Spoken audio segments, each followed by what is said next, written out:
આપણે ગયા વિડીયોમાં જોયું હતું કે એલર્જીથી ઊંઘ બગડે છે, બટ એલર્જીથી ઊંઘ બગડે છે તો હવે સારી કઈ રીતે કરાય એની થોડીક 4-5 ટિપ્સ તમને આપી દઉં. અગર ઊંઘ, શરદી, કફ, એલર્જીને કારણે રાત્રે જાગતું હોય, રોતું હોય, તો પહેલું કામ છે, મોસ્ટ ઓફ બધાને ડસ્ટ માઇટની એલર્જી બાળકોમાં હોય છે. તો એના માટે આપણે ગાદલા, ઓશિકા, ચાદરો બની શકે તો દર અઠવાડિયે પુલ 8-10 કલાક તડકે રાખવાના.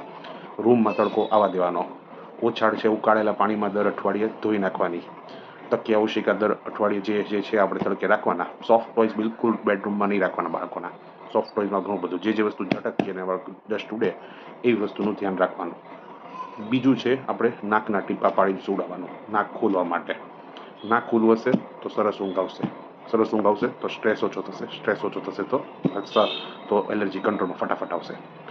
ત્રીજું છે, અગર ઉધરસ રાત્રે બહુ આવતી હોય તો તમારા ડૉક્ટરને બતાડીને એને કંટ્રોલ કરવી પડે. પ્રોપર ઇન્હેલેશન થેરાપીથી અથવા મેડિસિનથી જે કોઈ હોય, પણ આપણે જ્યારે કફ ઉધરસ રાતથી જાગતું હોય તો એ કંટ્રોલ મેડિસિન કંટ્રોલ વધારવો પડે.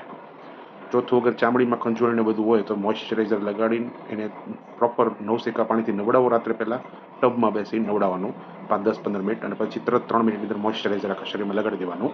તો ખંજવાળ ઓછી આવશે, ઇરિટેશન ઓછું થશે. નખ કાપી દેવાના બાળકના, એટલે બહુ ન થાય.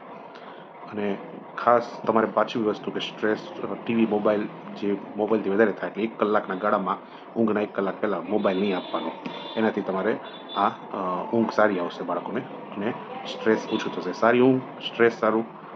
દવા એલર્જીની સસ્તી પડે છે, પણ આપણી જે સ્ટ્રેસ અને જે ડાર્ક સર્કલ્સ છે મમ્મી પપ્પાના, એ ખૂબ મોંઘા પડે છે.